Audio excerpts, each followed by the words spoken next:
Hello friends, welcome to Saivalya vlogs. So ఈరోజు నేనేం చెప్పాలి అనుకుంటున్నానంటే, అందరికీ రామాయణం గురించి లేదంటే మహాభారతం గురించి కొద్దిగా నాలెడ్జ్ ఉంటుంది.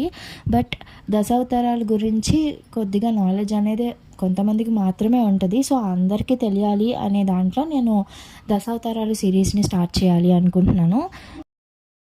దశావతారాలు సిరీస్లో ఫస్ట్లీ మనం మత్స్యావతారం గురించి తెలుసుకుందాం.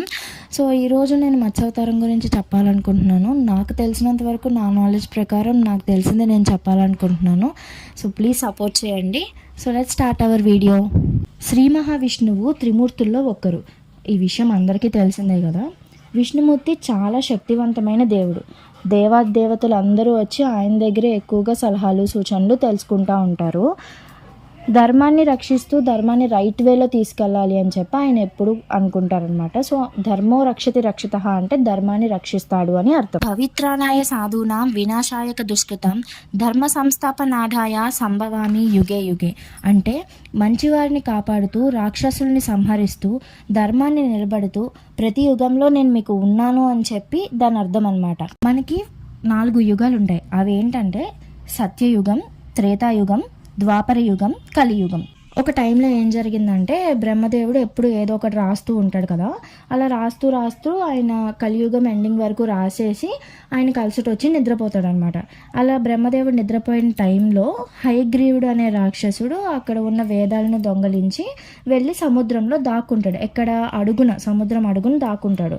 అలా సముద్రం అడుగున ఎందుకు దాక్కుంటాడంటే, అక్కడ చీకటిగా ఉంటుంది కదా. సో సముద్రం అడుగులో చీకటిగా ఉండటం వల్ల నన్ను ఎవ్వరు పట్టుకోలేరు, నేను ఎవరికి కనిపించను అని అనుకుని అక్కడ దాక్కుంటాడు సముద్రం అడుగున. హయగ్రీవుడు వేదాలు దొంగలించాడని చెప్పి బ్రహ్మతో సహా అందరు దేవతలు కలిసి వెళ్ళి విష్ణుమూర్తిని కాపాడమని అడుగుతారు. అయితే ఈలోగా కలియుగం అంతమయ్యే సమయం అనేది వచ్చేసింది అనమాట. మళ్ళీ ఫ్రెష్గా సత్యయుగం స్టార్ట్ అవ్వాలి. సత్యయుగం స్టార్ట్ అవ్వాలంటే మనకి ఏం కావాలి? వేదాలు కావాలి. వేదాలు లేకుండా సత్యయుగం అనేది స్టార్ట్ అవ్వడం అసాధ్యం.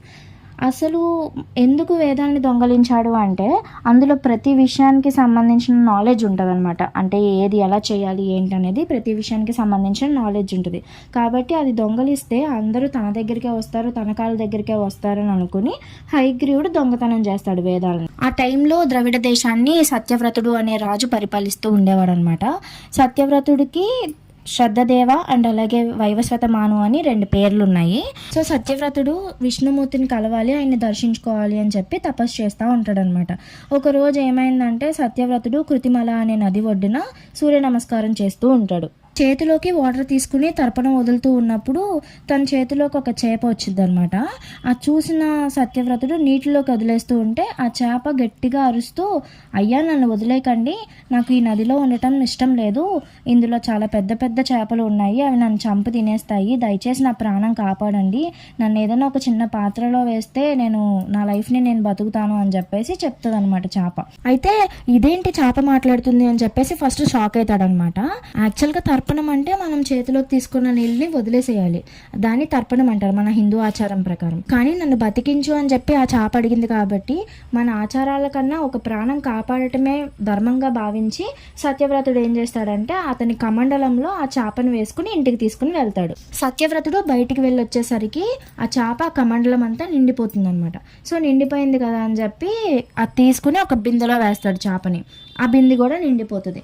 అది కూడా నిండిపోయింది కదా అని తీసుకెళ్ళి నూతిలో వేస్తాడు. మార్నింగ్ లేచి చూసేసరికి నూతి కూడా నిండిపోతుంది. సరే అని ఆయన తపోబలాన్ని ఉపయోగించి తీసుకెళ్ళి సముద్రంలో వేస్తాడు. ఆయన చూస్తూ ఉండగానే సముద్రం అంతా చేప మొత్తం నిండిపోతుంది. సో అప్పుడు సత్యవ్రతుడు రియలైజ్ అవుతాడు, ఒక చేప మాట్లాడలేదు, ఒక చేప ఇంత పెద్దగా అవ్వలేదు, కాబట్టి ఖచ్చితంగా నువ్వు నా శ్రీ మహావిష్ణువువే అని చెప్పి అంటాడు. అప్పుడే కింద భాగం చేపలాగా పై భాగం శ్రీ మహావిష్ణువులాగా మారి, అంటే లైక్ ఒక మెర్మిడ్ లాగా అనమాట, అలా మారి సత్యవ్రతుడికి విష్ణువు దర్శనమిస్తాడు. సత్యవ్రతుడు చాలా ఆనందిస్తాడనమాట విష్ణువు దర్శనం ఇచ్చినందుకు.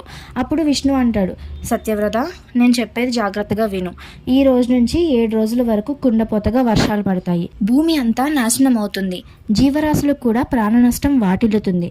నువ్వేం చేయాలి అంటే, ఈ 7 రోజుల్లో నువ్వు నన్ను ఎక్కడైతే కలిసావో కృతిమల నది ఒడ్డున ఒక పడవని నిర్మించు. శ్రేష్టమైన విత్తనాలు, జతలుగా ఉన్న జంతువులను, నీ కుటుంబాన్ని తీసుకుని ఆ పడవలో ఉండు. నీ దగ్గరకు 7 ఋషులు వస్తారు, ఆ పడవ ఎక్కుతారు. అప్పుడు నేను ఒక కొమ్ముతో ఉన్న చేప రూపంలో వస్తాను. నా కొమ్ముకు నీ పడవను కట్టు, నేను మిమ్మల్ని సరైన చోటకి తీసుకుని వెళ్తాను అని చెప్పి మాయమైపోతాడు. అసలు శ్రీ మహావిష్ణువు చేప అవతారమే ఎందుకు ఎత్తాడు? ఎందుకంటే ఒక చేప మాత్రమే నీటిలో చీకటిగా ఉన్నా సరే చూడగలదు. అలాగే ఏదైనా ఒక పెద్ద అల వస్తున్నా లేకపోతే ఎంత ఫోర్స్గా వచ్చినా సరే ఒక చేప మాత్రమే ఆ అలకి ఎదురు ఎదగలదు. అందుకే శ్రీ మహావిష్ణువు అవతారం ఎత్తడం కోసం చేపనే ఎంచుకున్నాడు. ఆ తరువాత శ్రీ మహావిష్ణువు మత్స్యావతారంలో లోపల అడుగు భాగంలో ఉన్న హయగ్రీవుడి దగ్గరికి వెళ్ళి అతని చేతిలో ఉన్న వేదాలను తీసుకుని వెళ్ళి బ్రహ్మదేవుడికి ఇచ్చేస్తాడు. ఈలోగా అత్యంత ప్రమాదకరమైన ప్రళయం వచ్చింది. సత్యవ్రతుడు తన కుటుంబం,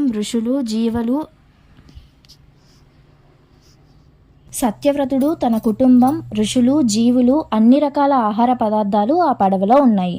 మత్స్యావతారంలో ఉన్న శ్రీ మహావిష్ణువు ఆ పడవను తీసుకుని వెళ్ళి మలయా పర్వతాల దగ్గర వదిలేసి వెళ్ళిపోతారు. మలయా పర్వతాలు అంటే హిమాలయ పర్వతాలు.